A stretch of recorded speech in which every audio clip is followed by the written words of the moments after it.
Unang-unang sekreto, bloodline kailangan mabilis, di ba? Tapos, hindi lang bloodline, motivate talaga. Pag fundraise na, iniwalay ko na sila, hindi ko na sila nagsasama. Lagi na nasa labas yung mga barako.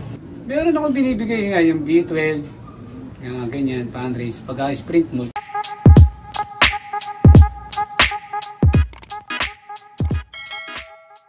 Ito mga kalapatid, so papasok tayo sa loop ng Pulling King dito. Tingnan natin yung design ng loop niya. Ito mga kalapatid, so puro pang motivate. Oo, kasi nakalaban ako nung sprint end. Pagka naka-sprint ako, nakaganyan sila. Para medyo mabilis pumasok, mabilis bumaba. Siguntuhan lang kasi kami nagkakatalaw. Ito, may trapdoor po. Oo. Para walang kawala na sir ano paghuli no. Kaya sila nakaganyan. Ba sir, Sabado ngayon, ikakarga mo mamaya yan? Mamaya, kakakarga ko yan. Pupuling. Sprint champion, fundraise champion. Okay, so anong bloodline naman ito sir? Anak to nung Demon ay doon kanina ng Blue Bag. Ah, okay. Anak ko yun. Ilang laps yan sir? 4 laps ng sprint tapos fundraise 5 laps. Fundraise champ, pumasok din to ng overall top 10. Smashan yun. Wala nagpaklak ng last lap, nakaranking siya.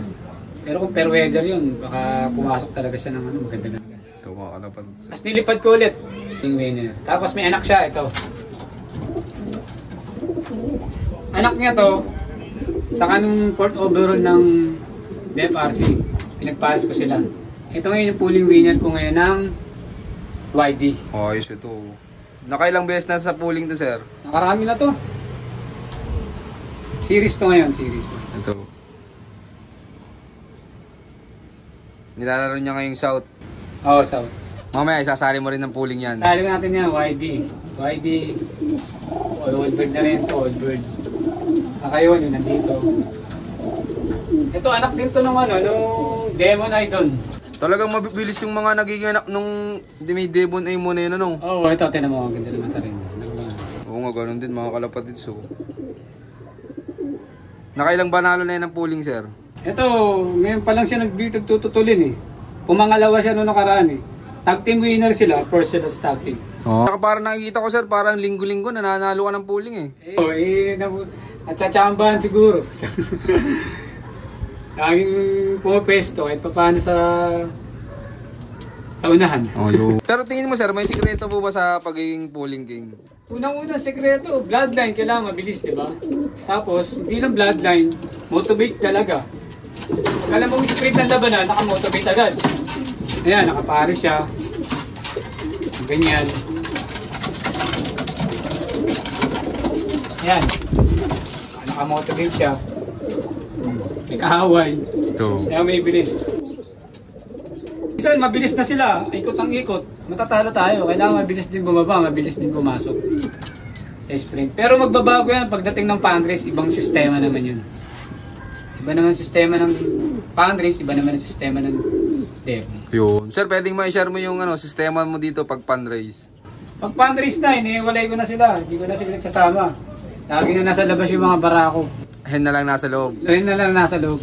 Hindi na sila nakakalahi. Yan to mga kalapatid. So, abangan natin to sa sa linggo. Kung papalarin ulit to. Yan, ito Saka yung ito. yan. Ito po. Yan, tatlo sila yan, tatlo. Kasi yung South, dapat hindi ako maglalaro ng South ngayon eh.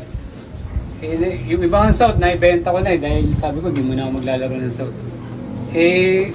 May nagbabantay na. May nagkaklak na. Anak ko at saka yung barkada ng anak ko. Sila yung nanguhuli sila. Nanalo. Yung mga anak niyo po yung tagaklak? Oo, sila. Pati yung barkada ng anak ko. Kasi hindi nga ako pwede magabang eh. Dahil kasakit nga ako noong nakaraan. Ngayon medyo okay na. Edi sir, marami na naitulong sa yung ibon ano? Oo, marami. Super.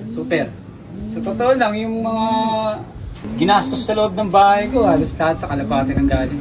Dati, bahay ko, lang to, plain na plain. Wala talaga. Parang pag pumunta ka sa isang bahay, Rojas, pagagandahin mo yun. At least kahit paano napaayos ko. Dahil sa kalapate, nagpapanalo. May nabibiling magandang presyo. Naipon ko, yun, napapagawa ko ng bahay. Tapos nung nag-pandemic, ang daming ibon. Sabi ko, puro pakain, ganito. Tapos may nag-vlog sa akin, isang babae, nakakilala niyo si Chindalangin. Nag-vlog ako, nakita nila, ganito, ganyan. Ang dami, dunag sa ako dito. Inubos yung mga panlaro ko ng pandemic na hindi natuloy. Yun, naubos sila. Kaya yung natira sa akin, yung mga breeder lang, panlaro ko talaga ng pandemic dun. Nai-out ko yun. Nakaipon ako, yun. May isa, yung ginastos, nung nagastos ko yung mga pera ng pandemic, na ibalik. Ang kaso lang sir, naubos ibon mo. Naubos nga lang yung mga panglaban ko nun.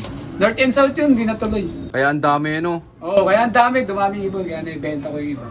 Pili lang ako nung best bird na para sa akin. Oo, maraming salamat sir. Pero pag ikaw sir, pag pan race tsaka sprint race, may binibigay ka na ba sa ibon mo? Meron ako binibigay nga, yung B12, yung mga ganyan, pan race. Pag sprint, multi-vitamins na ako. Oo, ganun lang. Tapos mga apple cider, mga honey, ganyan. Nagbibigay ka na rin pala sir kahit sprint race pa lang? Oo, nagbibigay ako kahit mga maintenance ko talaga, honey, pula-puti. Yung sinasabi na pula-puti. Yun lang. Talagang kailangan talaga disiplina rin sa ibon. Lagi ganun. Sir, madalas ka magpaligo ng mga kalapati mo? Madalas ako magpaligo ng ibon. 2 beses ako sa isang linggo. Minsan nagmamalatayon ako. Lagi ako nagmamalatayon kapag hindi ko na naamoy yung ibon ko na amoy malatayon. Pinaliligo ako na ng malatayon yan, lalo pag may training na. Isa ng training. Kasi gusto ko amoy malatayon yung ibon pag may training ko para hindi na ginadapuan ng kuto. Ayaw ng kuto yun pag amoy malatayon. Mabaho. Isa nga, puro pinupunas ko sa kilikili sa buntot. Iniisa-isa niyo sa ibon nyo? Oo, iniisa-isa ko bulak. Ginagano ko sa buntot para hindi ng kuto. Yan, may kuto, katabi. Pag naamoy niya yung katabi niyang, hindi pupunta yung kuto ron. Kasi nga, yung malatayon, alam ko, sa amoy pala, namamatay na yung mga kuto. Tapos kahit derby sir, nagamit ka ng malatayon? Oo, magamit pa rin ako, lalo pag Lunes, Martes yan. Nilulublog ko talaga sila sa malatayon. Maraming salamat po sir. Yan sir, tingin mo yung pinaka-importante pagdating sa breeding? Pinaka-importante, stock. Stock talaga, 1 year. 1 year stock. Tapos, purga, ligo, cleansing. 1 month yun bago ka mag-breed. Kailangan, bago ka mag-breed ng ibon, ang ibon, nakita mong landing-landi na, pero purgit naglalandi, kailangan kumpleto balahibo sa kabuntot. Lahat balahibo, walang tutubo, walang tumutubo, walang nalalagas. Ganun. Pag binibreed ang ibon, dapat ganun. Kumpleto siya, dapat kumpleto. Ito mga kalapatid, so dapat makinis na makinis. Bago i-breed, bago. Kailangan kumpleto. Yan, maraming salamat po sir. Yan sir, anong mabibigay mong payo sa mga viewers natin dyan na hindi pa pinapalad sa karera? Tiyaga lang, tiyaga. Saka kumuha kayo ng mga ibon na lagi nagpapanalo. Nakikita nyo sa mga Facebook na lagi na nananalo. Kumuha kayo ng lahi nun. Tapos sabihin nyo sa kanya, sir, kayo na bahala. Basta ako ano yung bigay nyo na ibon. Kasi, kahit ikaw yung pipili, mamaya yung mapili mo yung hindi pa ano. Kasi yung player talaga na nagpapanalo, siya nakakaalam ng ibon na para ibigay sa'yo. Ayan, maraming salamat po sir. Yan. Sir, tingin mo gaano kasaya sa pagkakalapati? Masaya. Lalo na kapag nag-aabang ka talagang kakabahan ka talaga pag running for champion, dumating na ibon. Yun masaya dun. Lalo na pag live. Nag-aabang ka pag dumating ibon. Yun masaya. Bukod doon, masaya rin kahit hindi ka manalo, masaya pa rin. Kasi nalilibang ka sa pag-aalaga. Lalo na sa mga katulad natin, tulad ko, kahit pa paano, papasalamat ako kasi nananalo, nakakapagbenta, kahit konti, nakakatulong. Kaya masaya. Muli, ako po si Arvin Vicente ng San Jose, Bulacan. I love this game. Yun, maraming salamat sa patuloy yung suporta mga kalapatid. Siyempre, maraming salamat din kay sir. Yan, sa pagunlak. Sa pagunlak na makapag-loft visit sa kanya. Yan sir, baka pala may mga gusto kang i-shoutout dyan. Sige, shoutout ako kay nga pala dito sa mga club, BSRPC, BFRC, NHPC, MMFC, at saka sa iba pa. At shoutout nga pala kay Rambrel, ng presidente ng BFRC, at BSRPC Sergi, ng presidente. At shoutout sa mga kaibigan kong sila Jabowski, at dito na. At saka Boss Tunel, Paseco, Jojo Corioso, Jason Villarigo. Shoutout sa inyo.